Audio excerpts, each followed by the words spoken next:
Ang laki na ng mga pata mo, yung binti mo sa sobrang laki na, tingnan mo naman yung mga braso mo, payatot. Ano ba yung tinatawag natin? Unbalance.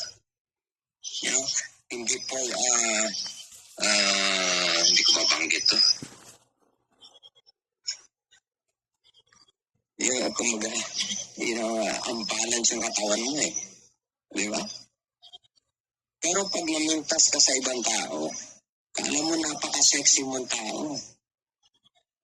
Yeah? Kala mo may itsura ka naman. Yung katawan mo,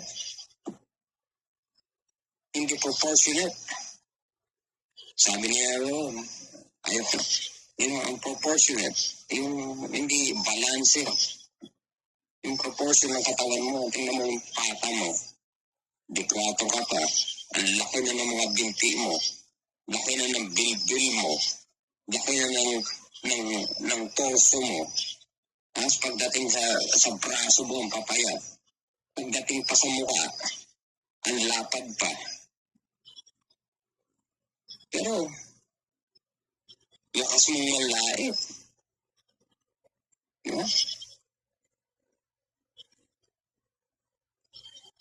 Ang proportion yung kanyang katawan eh. No? You are so insecure sa physical attributes mo. Pero ang lakas mo pang manlait ng mga tao. Yeah?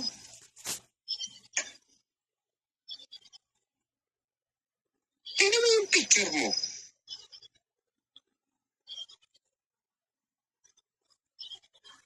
Yeah? You have no fucking discipline at all. Yeah? Ang proportion na nga yun, yung katawan mo, sa sobrang filter ng katawan mo, ng mukha mo. Yeah? Pero ikaw pa mahilig na mintas.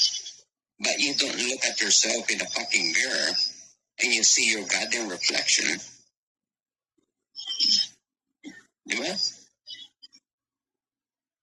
Kasi insecure ka.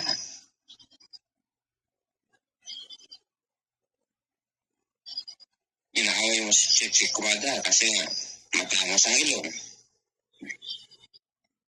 May itsura sa kanyang edad.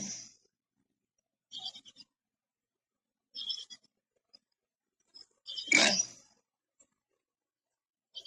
Ewan ko kung ano itsura ni Chichi Kumada sa from top to bottom, hanggang paa. Kung proportion ba yan? Ang kanyang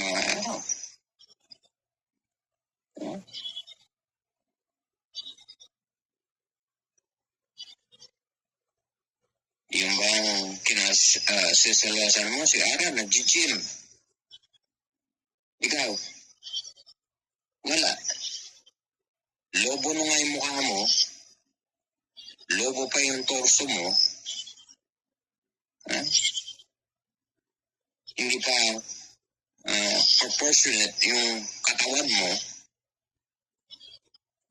pero magaling ka manglait, manghusga sa tao, mga patay gutom, hindi makakain. Look at yourself. Hindi ka pa nahiya sa sarili mo.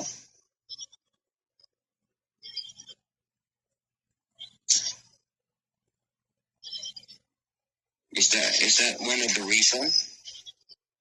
Bakit ka pinagpapalit ng dati mong asawa sa ibang mga babae?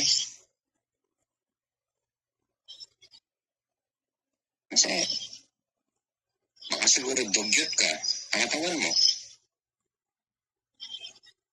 Yung gusto mo laitan, di ba? O nga na, I'm just gonna give you an example. Sana matauhan ka. Di ba? You have to keep your partner to keep the fire burning. Di ba? You have to have respect sa sarili mo. Kung ano yung ginusto sa'yo dati ng asawa mo, you have to maintain that. Even at least cry. Hindi lang yung putang ng kapal ng mukha ng makeup, tinatago mo sa maluwag na damit ang katawan mo dahil nga hindi nga presentable eh. Sino ba ma-attract dyan?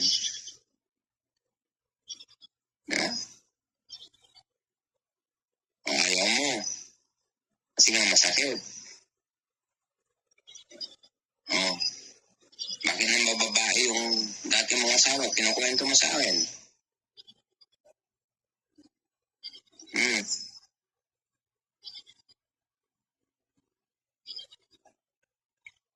Babayaan mo yan. Huwag mo ibintang sa asawa mo sa kapag babaya mo sa sarili mo. Pinabayaan mo yung sarili ko eh.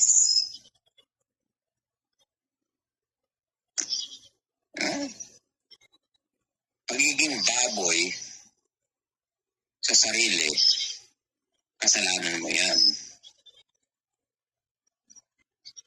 Kaya huwag ka mamintas ng ibang tao kung ikaw sa sarili mo ay isang baboy na gumaganda lang sa filter at sa makeup, sa pananamit na tinatago mo ang hugis mo. Diba? Huwag ka mamintas sa ibang tao kung ano man yung mga itsura nila dahil yung itsura mo ay hindi rin presentable. Kung ano man yung trabaho mo na hindi mo kayang patunayan, at least yung iba namumuhay ng maayos according doon sa kailang kakayanan. Huwag mo rin ipagyabang yan dahil hindi ka masaya sa buhay mo. As long ang masaya ang buhay ng mga iba't ibang tao sa kanilang relasyon, kung sino man yung kanilang karelasyon, at hindi naglalandi habang may asawa pa sa social media, magkaiba kayo. Yung ibang mga single, kung gusto nila maglandi sa social media, karapatan nila yun. That is their freedom. Di mo ba alam yung free will? Ikaw wala akong free will eh. Yan yung isipin mo, Pau-Pau. Ikaw din, washing machine boy.